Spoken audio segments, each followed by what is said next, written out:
কুমিল্লা নগরীর অশোকতলা এলাকার আহমেদ আলীর স্ত্রী পারুল আক্তার। কিডনিজনিত সমস্যা নিয়ে গেল বৃহস্পতিবার তিনি ভর্তি হন কুমিল্লা মেডিকেল কলেজ হাসপাতালে। শুক্রবার দুপুর 12:30টার দিকে একই ওয়ার্ডের আরেক রোগীর ইনজেকশন পুশ করা হয় পারুল আক্তারকে। এর 10 মিনিট পরই দেয়া হয় আরও একটি ইনজেকশন, আর এতে মৃত্যু যন্ত্রণায় ছটফট করে মারা যায় পারুল।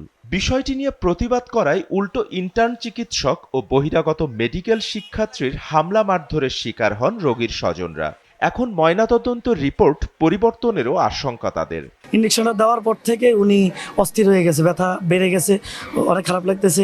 তারপরে উনার ইঞ্জেকশনটা দেওয়া হয়েছে, এর মাঝে কয়েকবার আসছে কয়েকবার আসে নাই ডাক্তাররা, এভাবে খুব কষ্ট পাইছে, ছটফট করছে।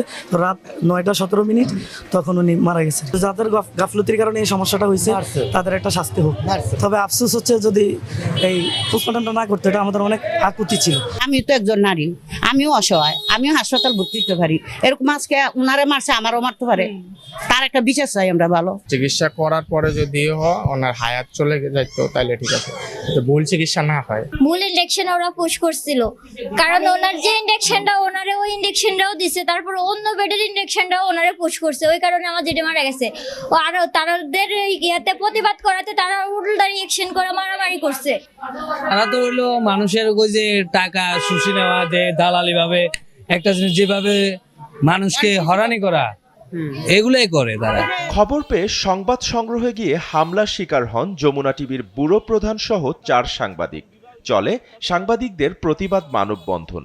তবে এ ঘটনায় থানায় এজাহার দায়ের করা হলেও গত 1 সপ্তাহেও উদ্ধার হয়নি ইন্টার্ন চিকিৎসকরা ছিনিয়ে নেয়া যমুনা টেলিভিশনের ক্যামেরা, মোবাইল ও অন্যান্য ডিভাইস। আটকও করা হয়নি কাউকে। ফলে ক্ষুব্ধ সাংবাদিক সমাজের দাবি দোষীদের দ্রুত গ্রেফতারের। পুলিশের দাবি এখনো তদন্ত চলছে।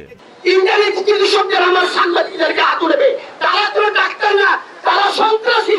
এই সন্ত্রাসীদের বিচার হবে সন্ত্রাসী হবে।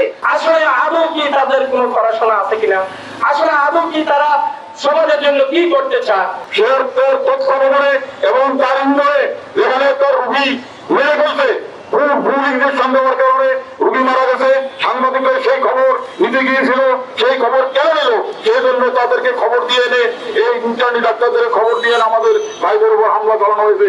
আমি এই হামলার তীব্র নিন্দা এবং প্রতিবাদ জানাচ্ছি।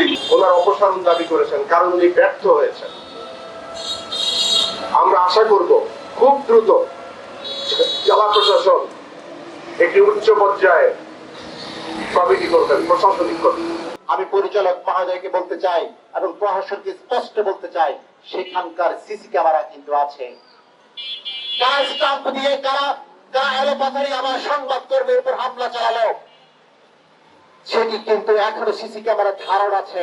যতক্ষণ পর্যন্ত এই দোষীদের আটক না করে বিচার সঠিক তদন্তের মাধ্যমে বিচার ব্যবস্থা আমরা না পাবো, যতক্ষণ পর্যন্ত যার ইশারায় হামলা করা হয়েছে সে পরিচালককে কুমিল্লা থেকে বিদায় না দেওয়া হবে, ততক্ষণ পর্যন্ত আমাদের এই আন্দোলন কর্মসূচি কিন্তু চলমান থাকবে। যে অভিযোগটা দিয়েছেন আমরা অভিযোগ অফিসার নামে এন্ডোর্স করেছি, তদন্ত করা হচ্ছে, আপনাদের মালবদ্ধ চেষ্টাও আছে, পর্যাপ্ত তদন্ত করে আইনগত ব্যবস্থা গ্রহণ করা হবে। এর প্রক্রিয়া দিন আছে আর কি। দেখা যাক। তো আজকে ধরেন সরকারি কার্যক্রমের প্রায় শেষ দিন, মানে 6 দিনের অগ্রগতিতে আপনারা মোবাইলগুলো কি চালু ছিল? চালু হচ্ছে তো আসলে ইলেকট্রিক আমরা তদন্ত করে দেখতেছি আমরা, ঠিক আছে। আমরা সিনিয়র মিডিয়া দেখতেছি যে ফর্মুলা কোথায় আছে, কি অবস্থায় আছে, ঠিক আছে। SA TV digital.